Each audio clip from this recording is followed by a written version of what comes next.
All right, good morning, everybody. We're going to pick up where we left off last time on the REPC seller's disclosure section. So section number 7. Last time we ended on title insurance and the title commitment from the seller, what's included there.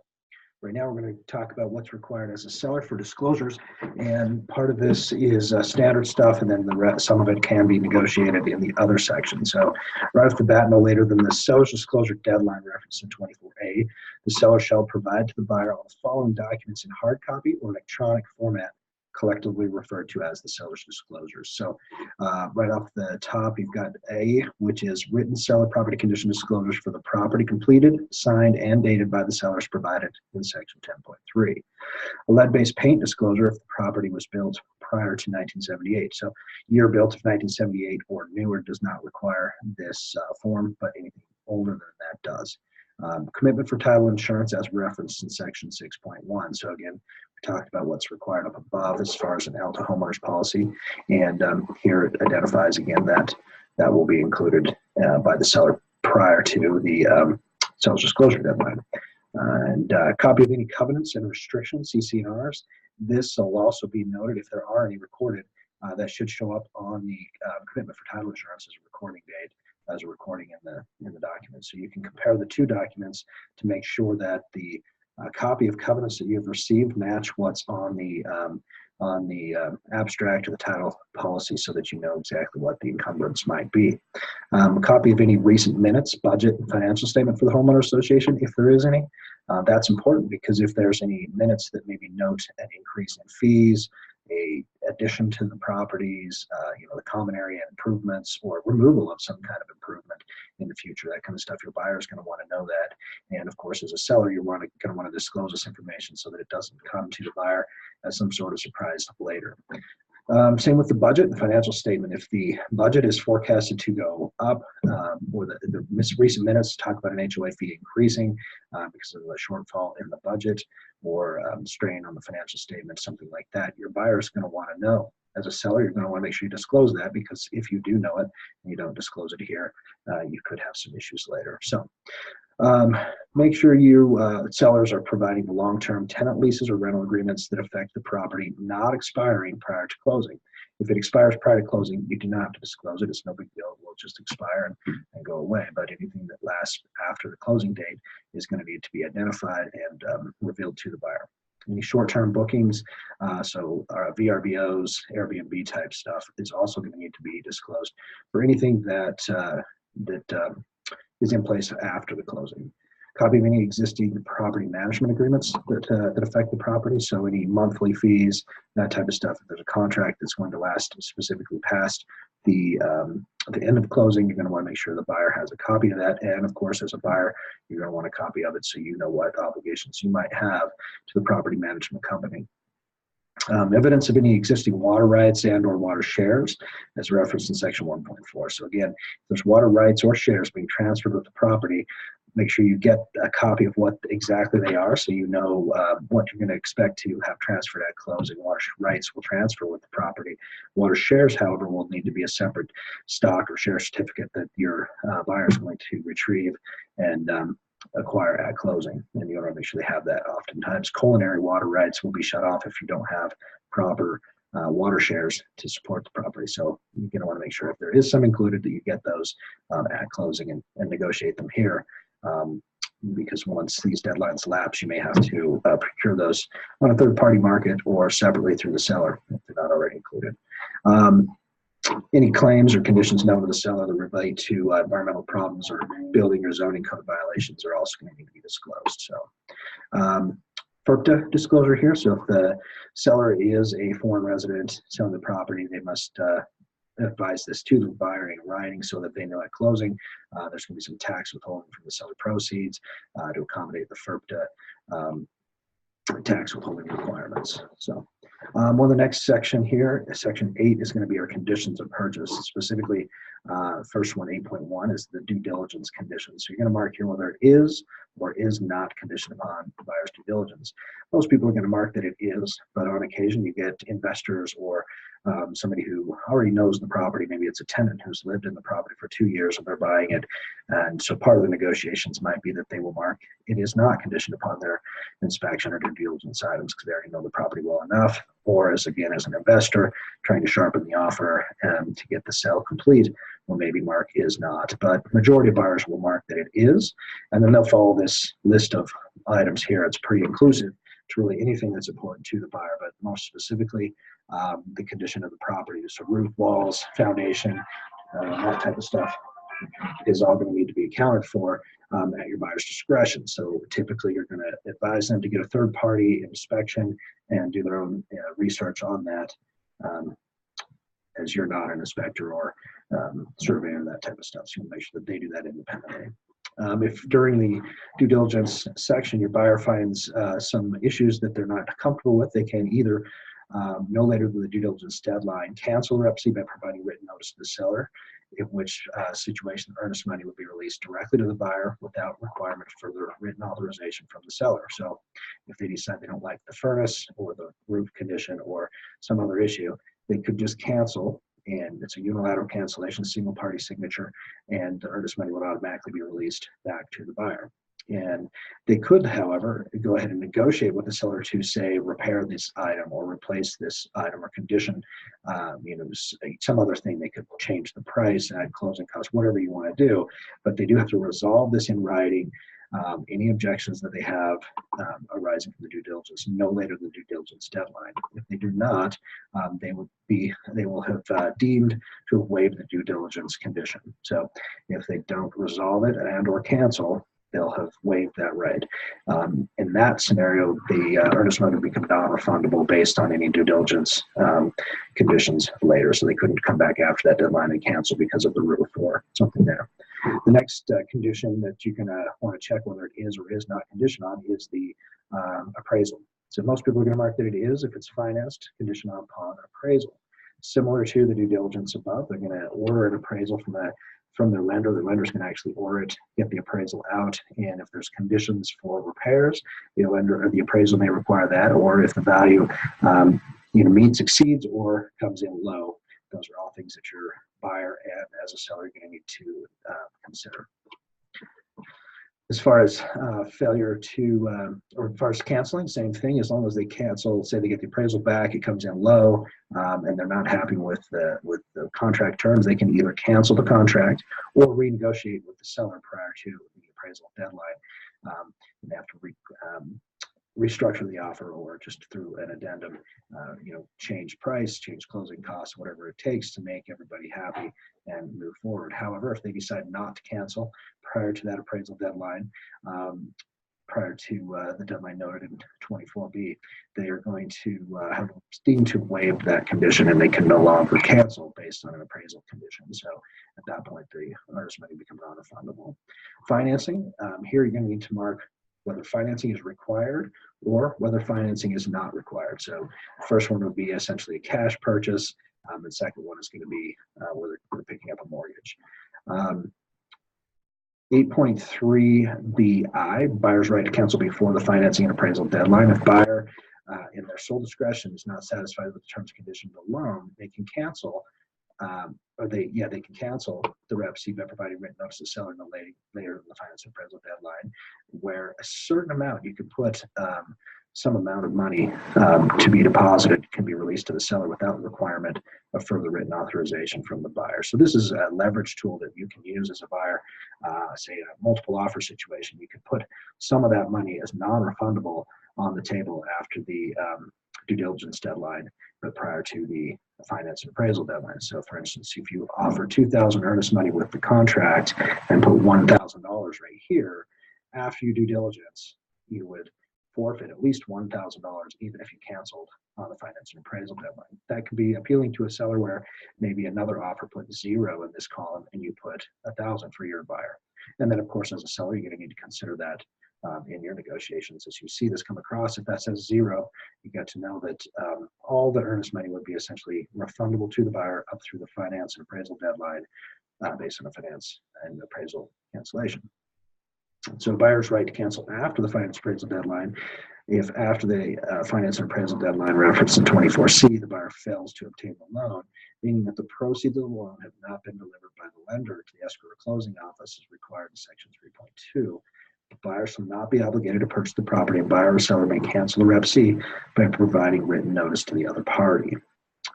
So earnest money deposits shall be released to the seller in that regard. If the REPC is canceled as provided in Section 8.3b2, buyer agrees that all the buyer's earnest money deposit or deposits, if applicable, shall be released to the seller without the requirement of further written authorization from the buyer.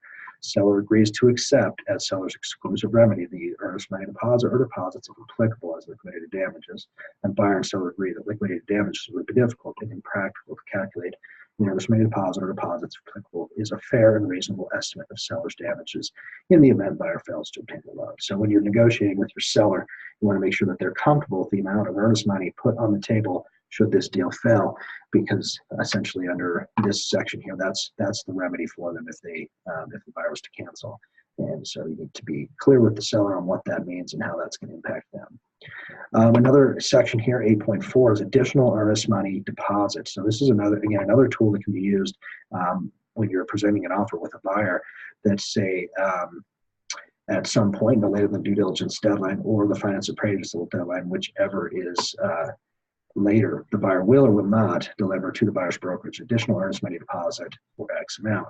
And that deposit are sometimes referred to as the deposits, and it should be credited towards buyer purchase price at closing. So after one of two of those deadlines, whichever is later, the buyer can deposit additional money and sort of sweeten the offer. That would be essentially non-refundable earnest money at that point. So you could offer $2,000 with the initial offer, another $2,000 with Section 8.4, and it would become, at that point, the seller would have ability to capture $4,000 in non-refundable earnest money should the buyer cancel.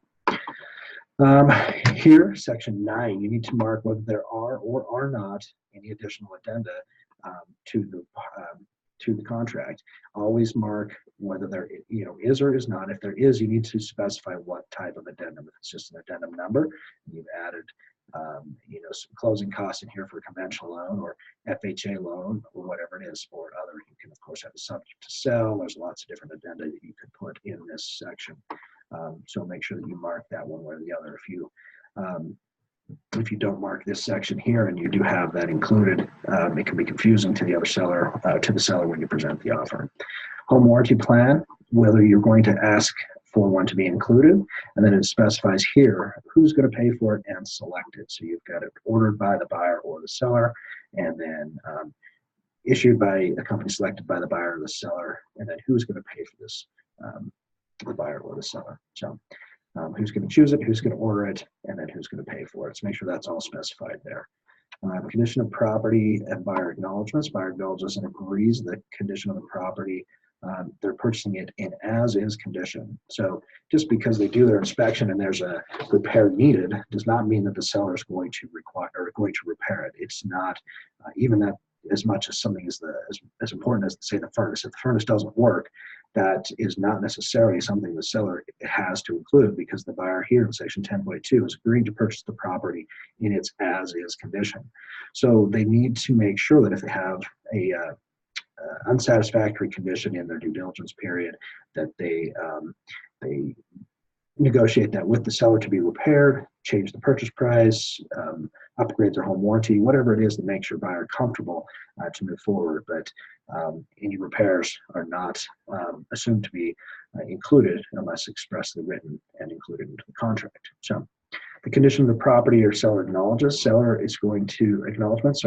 The seller acknowledges and agrees that in reference to the physical condition of the property, they're going to disclose in writing any defects known to the seller at the time that may materially affect the value of the property. It could not be discovered by a reasonable inspection or by an ordinary prudent buyer. They'll carefully review, complete, and provide the seller's property condition disclosure statement as stated in Section 7A, and then they'll deliver the property to the buyer in substantially the same general condition as it was on the date of acceptance, as defined in Section 23. Ordinary wear and tear accepted. Deliver the property to the buyer in broom clean condition and free of debris and personal belongings.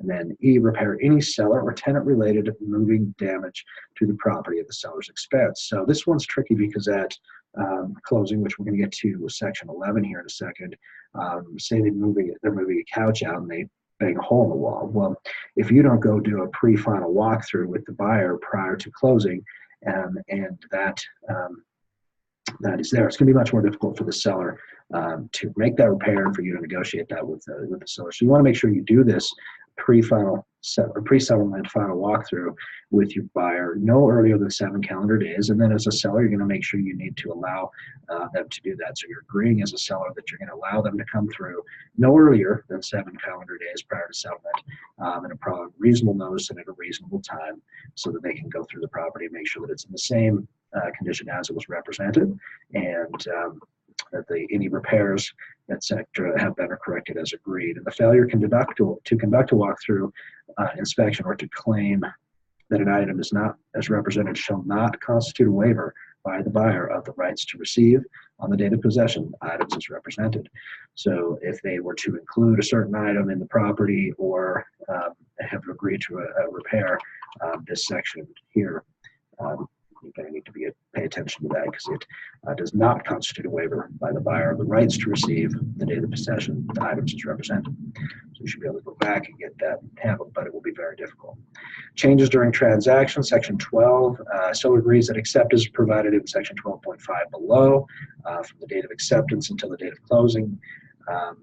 These items shall apply alterations, improvements to the property, no substantial alterations or improvements, no additional financial encumbrances or change to legal title, property management agreements, no changes to any of those, no changes to any long-term lease or rental agreements that shall be made, let's see here, without written consent of the buyer. And then short-term bookings, if the property is made available for short-term rental bookings in section 6.1, the seller may not, after the seller's disclosure deadline, continue to accept short-term rental bookings for guest use of the property without the prior written consent of the buyer. Section 13, pretty self-explanatory, authority of signers. So if you're signing for yourself, really that's not a problem. But if you're signing for a trust or you're signing for a corporation, something to that effect, you're going to need to be able to provide documentation that proves you have the ability to make that signature and transact within this cell. The complete contract, the REPC, together with any addenda, any exhibits, seller's disclosures, is collectively referred to as the REPC. So all of the superseding documents that come into play here will all be considered part of the REPC. Mediation, this is one that I've had a lot of discussions with people on and different views of it, but any dispute relating to the REPC arising prior to or after closing shall be submitted to mediation, or they may, at the option of the parties, first be submitted to mediation. Mediation is a process in which the parties meet with an impartial person who helps to resolve the dispute formally and confidentially. Mediators cannot impose a binding decision. The parties to the dispute must agree before any settlement is binding, and the parties will jointly appoint an acceptable mediator and share equally in the cost of such mediation. If the mediation fails, the other procedures and remedies available under the REPC shall apply. Nothing in Section 15 prohibits any party from seeking emergency legal or equitable relief pending mediation. The provisions of this Section 15 shall survive closing. That's, of course, because if something came up after closing that should have been handled during the contract and settlement process, then this mediation clause shall survive. But just keep in mind, if you mark that you shall mediate first, then you're going to have to sit down with that person and try and mediate with them. Some people want to mark that they may, because they could potentially force like a binding arbitration or some other legal remedy before they have to sit down with the person. If they just don't get along, this may be your better option so that you don't have to sit down with that person. But either way, it does work. You just need to make sure you're versed on how that may impact your seller or your buyer and what to offer and negotiate there. Buyer default. If the buyer defaults, the seller may elect one of the following remedies. They can cancel the REPC and retain the earnest money deposit as liquidated damages. They could maintain the earnest money or deposits, earnest money deposit or deposits in trust and sue buyer to specifically enforce the REPC, or they could return the earnest money deposit or deposits and pursue any other remedies available of law. And the seller default is basically the same, except for the buyer may elect to cancel the REPC. In addition to the return of the earnest money deposit or deposits, the buyer can accept from the seller's liquidated damages some equal to the earnest money deposit they put in play.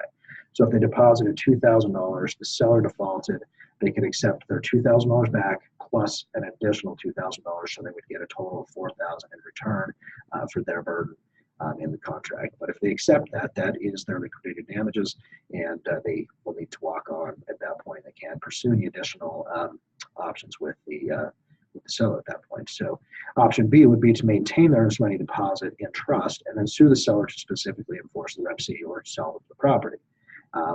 And then option C would be accept a return of the earnest money deposit, but not the additional as noted in Section A, and pursue any other remedies available. So at that point, of course, they would need to reach out to an attorney and have them address this issue and discuss their options with them, because us as realtors are not attorneys and really can't discuss or negotiate those options for them.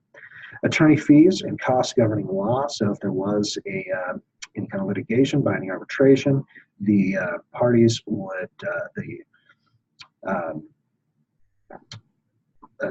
however, the attorney fees shall not be awarded for participation in mediation under Section 15, so that would be just split. Each would have to pay their own, but any other stuff, the prevailing party would have their fees paid by the losing party, essentially. Notices, acceptance provided in Section 23 under the REPC must be in writing, signed by the buyer or seller giving notice, and then C, received by the buyer or seller or the respective agent by the brokerage firm representing the buyer or seller no later than the applicable date referenced in the REPC. So this is very important, especially in a competitive market like this. If you get a counteroffer from a seller that your buyer wants to accept, you need to return that accepted counteroffer back to the seller as soon as possible, because if another offer came in and you had the signed acceptance from your buyer but had not delivered it back to the seller or their seller's agent or brokerage, the seller could retract their counteroffer and accept the other offer, and you would lose out on that offer. So it's really important, time is of the essence, that as you get these documents, you pass them on quickly back to the other party, unless instructed otherwise by your client. No assignment. You cannot assign the REPC unless mutually agreed upon with the seller, and so that's pretty standard form there. Insurance and risk of loss. The seller agrees, or the buyer agrees to obtain casualty and liability insurance as required at closing. So not until closing, but once closing happens, they need to be responsible for that risk of loss. If prior to closing, any part of the property is changed or damaged by fire, vandalism, earthquake, or act of God, the risk of such loss shall become borne by the seller, provided, however, the cost of repairing such loss does not exceed 10%. So this is one of the very few options for the seller to get out of the contract, is if the property was damaged by more than 10% during some kind of act as referenced above. At that point, they could cancel the contract and return the earnest money to the buyer. They, of course, could continue on with the contract and repair that, but the buyer also has the option to cancel in that regard, because they may not be comfortable with the repairs or the extent of damage. So it is an option for both to utilize if there was some kind of damage above 10%. This is very important. Again, time is of the essence. Performance under each section of REPC references a date which reference to date shall be absolutely required by 5 p.m. Mountain Time, unless you state otherwise. The term days and calendar days shall mean calendar days and shall be counted beginning on the day following the event, which triggers the timing requirement. So if you have in your seller's disclosures down here, maybe 5 days after acceptance, because maybe it's a multiple offer situation, you're not sure what day it's going to get accepted, it would start the date after acceptance. So. And then acceptance only occurs when the seller or buyer has signed the offer or counteroffer where noted to indicate acceptance, and the B, the seller or buyer or their agent has communicated to the other party or to the other party's agent that the counteroffer or offer has been signed as required. So that's kind of what I was talking about above. You need to make sure to communicate that and get that delivered over to them as soon as possible. This part is your section for your deadlines. So you need to talk to your lender, your buyer's lender, and of course, as a seller, you need to consider what the impact of these deadlines will have on on your risk in the contract and your moving dates, possession, everything else. So there's both sides need to really consider how this is going to play out for them, and realistically, what's a good finance deadline, how quick can they get their inspection, due diligence items completed, and all those things. Offer and time for acceptance. There's no real standard per se here, but typically 24 to 48 hours seems to be what I see.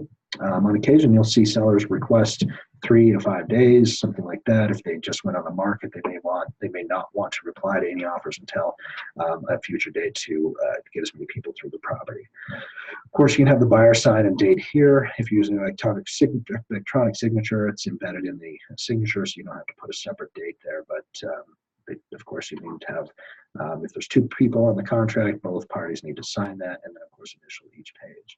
And then down here is where the seller is going to accept the offer. They're going to counter it and a reference in what addendum number they're going to counter it, or they might just reject the offer altogether, and then, of course, sign down below. So that, in a nutshell, is the entire Rep C. I do want to go back to this section real quick. Rejection, this is more of a housekeeping item, but all rejected offers also need to be filed and noted with your broker. So if you get multiple offers, so you get 5 offers, you reject 4 of the 5 and accept 1, those other 4 offers still need to be submitted through your brokerage and put on file even if they're just rejected. So you can just file those, mark them as rejected so that they know that it came across and your seller rejected it, but it does need to be filed with the brokerage. So I hope you found this information beneficial, and if you have any questions at all, feel free to reach out to us and go through this with your broker record, or you can contact me directly. Look forward to chatting with you again soon. Take care.